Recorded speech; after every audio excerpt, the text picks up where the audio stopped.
Assalamualaikum warahmatullah and good morning everyone.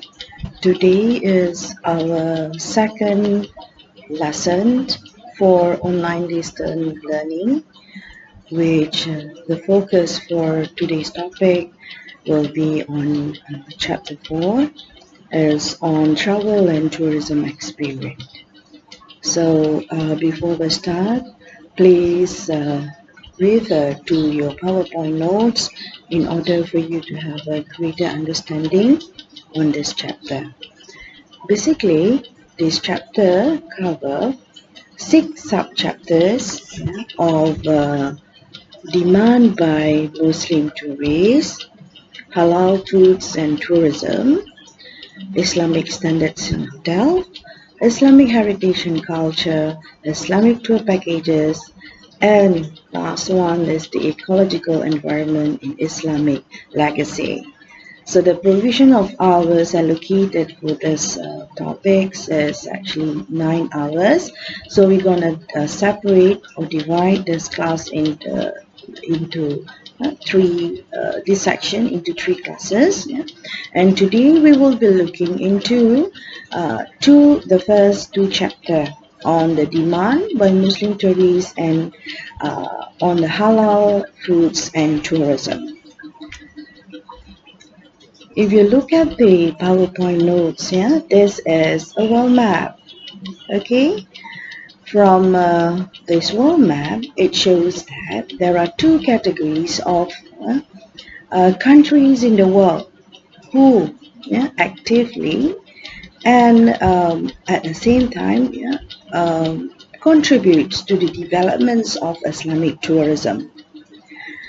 The green colors, it shows that scattered locations of countries which is labeled under the organization Islamic countries, which if you look at here, Malaysia is actually on top of the positions. Malaysia holds 81.9% of the market share for the developments of Islamic tourism, followed by United Arab Emirates, Turkey, Indonesia, Qatar, Saudi Arabia, Oman, Morocco, Jordan, and lastly Bahrain. Right? The market's development for the Muslim-friendly destination as well is supported by the other 10 more countries labeled as the non-OIC countries, which on top of the contributions goes to Singapore, followed by Thailand, UK, South Africa, Hong Kong, France, Taiwan, Sri Lanka, and lastly United States. And from the maps, it shows that Malaysia keep hold as a top destinations for OIC destination development. And Islamic tourism market is a fast-growing Muslim travel segment. Yeah, therefore, it's create a very huge opportunity, and due to that, it is crucial or important to develop or to understand the preferences, needs, and wants of the Muslim travelers. And as the providers, we have to know how to adapt and tailor-make the provisions of the product and services in order to serve them better. Okay, now let's look into the statistic of Tourism Malaysia. Basically here, Tourism Malaysia's come up with very interactive website as a platform to update and inform anyone who interested in the tourism industry, okay, to know or to follow update on the data itself from time to time. Okay, let me browse through the page first. Okay, right. Please also explore Tourism Malaysia webpage.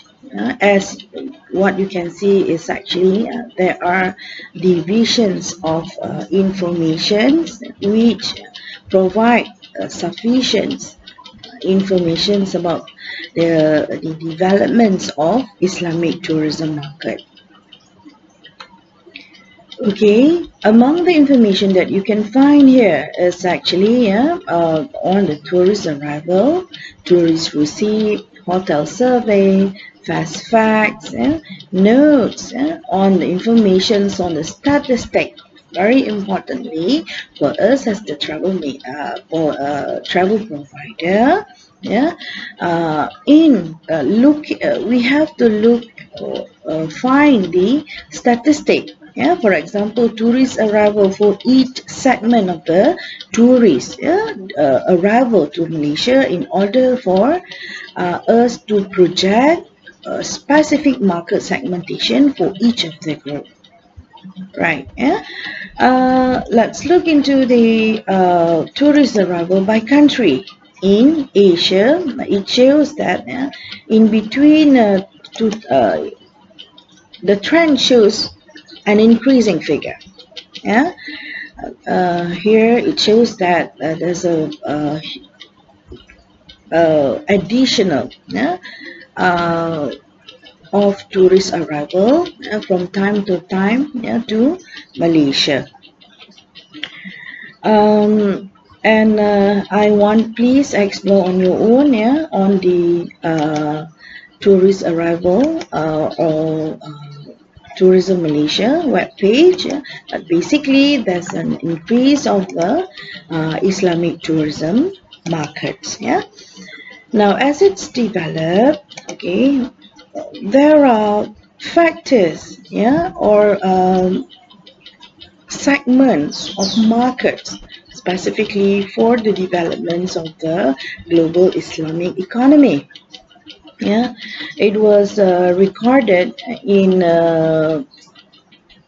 projection for 2020. It is estimated Malaysia gonna receive 2.6 trillion ringgit as for the generation from Islamic tourism markets. So the contribution from the global Islamic economy, if you look at the PowerPoint notes here, Malaysia is actually on top of providing three main services of the halal services or arrangement, halal foods, Islamic finance, as well as travel arrangement. So Malaysia is actually on top of we are the major provider for this segment. Then followed by the second country that contributes to the developments for fashion, lead by China. So China has got the capabilities of exporting its goods and services in the other international countries such as in Malaysia itself. We can easily get consume very huge provisions of the local household goods, groceries, anything, you just name it. So from China, you can get it in a very affordable and in fact in a cheaper way. And China also can afford to have a very good technology in order for the productions of the product and services. They have got a very affordable manpower as well, and materials development. They make use all of the local resources and to maximize the productions. So that makes China is actually on top for the fashion market. Next in line is actually contributing to the developments of this global Islamic economy is Singapore. yeah, where Singapore holds three major markets of the media, yeah, pharmaceutical as well as cosmetic. Yeah, they're very advanced, they're very good in terms of technology, yeah, incorporating technology in any of the productions of the product and services. Well, Singapore, they are actually very advanced as well in France. In terms of infrastructure, superstructure, developments, capital. Now compare Singapore to Malaysia. Malaysia is actually is a developed country. Yeah, we are now developed country, but Singapore is actually a developing country. Okay, which they already had the capabilities, yeah, of uh, being stand, yeah, good in the any of the market position for trading business, yeah, as long as the as well as the government, yeah, of the country. Now next, yeah, move on to the figures. How much does global Muslim market spend on travel? How much that we gain? So basically here, yeah, it shows that Saudi Arabia make the most contribution for tourist expenditure. Saudi Arabia receive a very huge uh, income or gainings, especially for religious purpose during Hajj and Umrah. uh, Religious purpose, and followed by Qatar, United Arab Emirates, as well, and Kuwait. Yeah, and for the countries that develops for Islamic tourism, Malaysia holds the top positions as well. Yeah, so among the selected key players contributed to the developments are the airlines industry, accommodations. Yeah, if you look at the destination development, specialty Muslim tourism companies. Yeah, we do have like Andalusia Travel, Tabuk Haji Travels, and many more small and medium travel agents or destination companies. They market the a tour to Balkans countries, to Middle East, for example, based on Islamic tourism basis. And other than that, there's a very good developments for digital, guidelines, digital developments for the developments of the industry. Right. Let's look into the next slide. Halal travel present a significant business opportunity. Yeah, in terms of the developments of three aspects. The first one, by organizing or offering halal tourism product, it maximizes the trip value, yeah, giving additional value to travelers for their traveling arrangement. For example, tourists who come to Malaysia for treatment, for health tourism purpose, they are Muslims, or in fact non-Muslim as well, they travel to Malaysia for that particular medical purpose. At the same time, they also travel with the spouse, and they can also enjoy the other tourism products offered by Malaysia Hospitality. So it gives an additional value to the other group members, family members, in order for them to enjoy. Yeah, then the advance bookings is greatly appreciated through online travel agency and services. It's very easy nowadays to make booking. No need for you to to walk to the travel agent anymore. It's all available, on online, as long as you have the connection. Then the trend shows that there's a flexible travel package are highly appreciated as well. Packages, buying all travel arrangement at once, package. The next interesting reasons is actually due to the developments of the accommodation that provide high freedom. There are many choices of accommodation property available for tourists or travelers. They can just choose. Either they want to stay in hotels, motels, rest house, yeah, condotels, condominiums, yeah, bed and breakfast is a popular one, yeah, hostel and so on. So it's based on the choices of the tourist itself, yeah, well, wherever they want to go, yeah, as long as yeah, they can perform their respective religious activity and it doesn't against them, yeah, against the religious requirement. Hotels are valued for the comprehensive service, yeah, they're very good as well in providing 24-hour service for its guests, yeah. Apartment are preferred when privacy is important as well. Yeah? On top of that, there's a very good development for family-friendly destination. Yeah? Destination offerings, options, yeah? Praying facilities. Yeah? For example, in most of the destinations provided surau, yeah? Praying room, yeah? Separations between men and women, okay, separations of any sports and recreation activities, yeah, there's a privacy between that separate, yeah, between different gender. Traveler appreciate a wide variety of halal dining offerings, yeah, start from the halal from expensive cuisines to local cuisines. So in Malaysia itself, we there are many, yeah, huge selections of the food and beverages or cuisines, local cuisine that the tourists can enjoy. Yeah?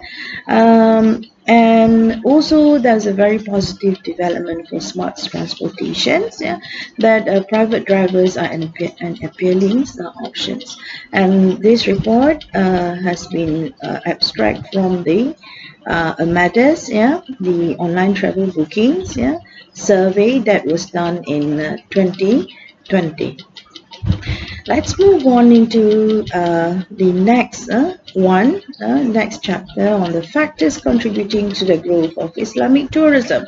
There are many definitions given by many authors, right?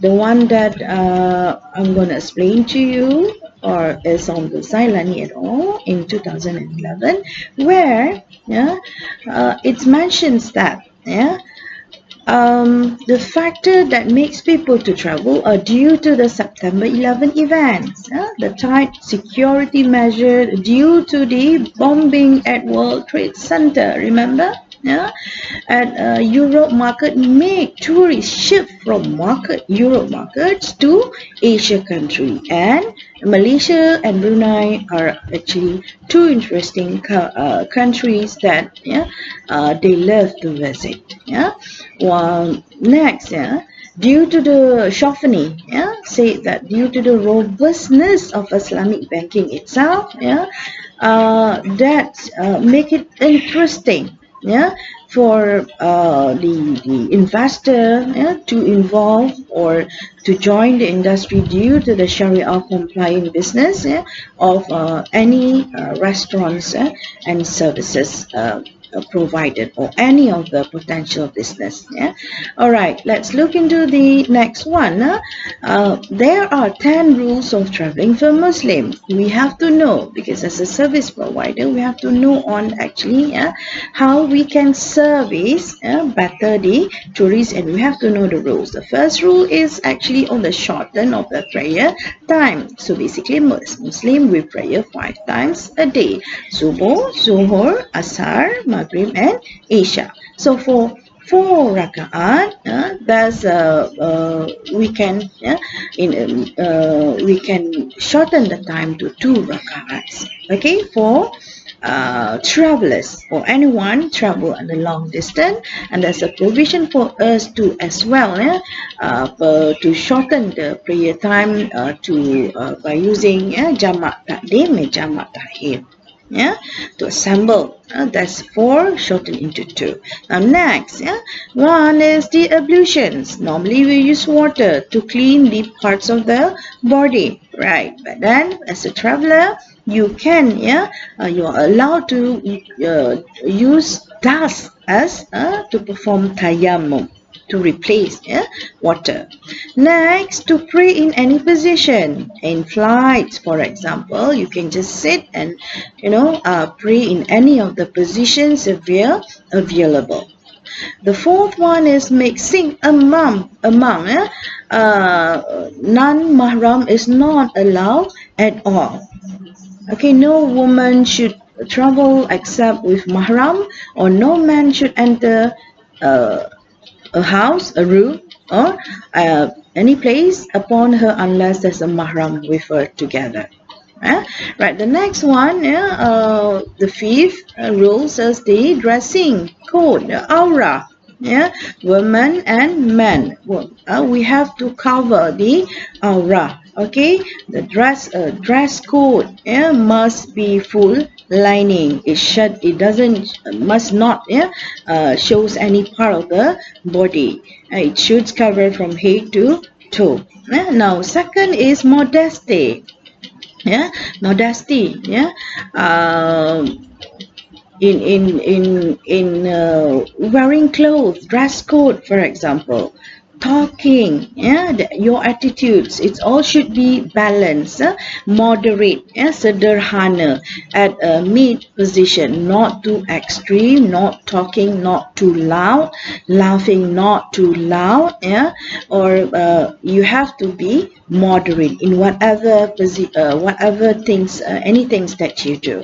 Next one is halal food, yeah, consumption. All right. Halal means here no alcohol, no pork, no slaughtered or meat. All must be according to Islamic Sharia. Yeah, the importance of slaughtering in the name of Allah, animals slaughtered without following proper procedure are not allowed to be consumed. And the last one is actually, yeah, the unpermitted entertainment. As Muslim, you're not allowed to go to disco, prostitution, drinking. Yeah, it's actually haram. You're not allowed. Why? Because it's actually, we have to look after the well-being of the community. It's the basic for Islamic. Islam prohibited the prostitutions. This is actually, that's why it's very important to look after our moral, so that we are not getting involved in any of the social or prostitutes activity. Okay, I'll continue the next one shortly.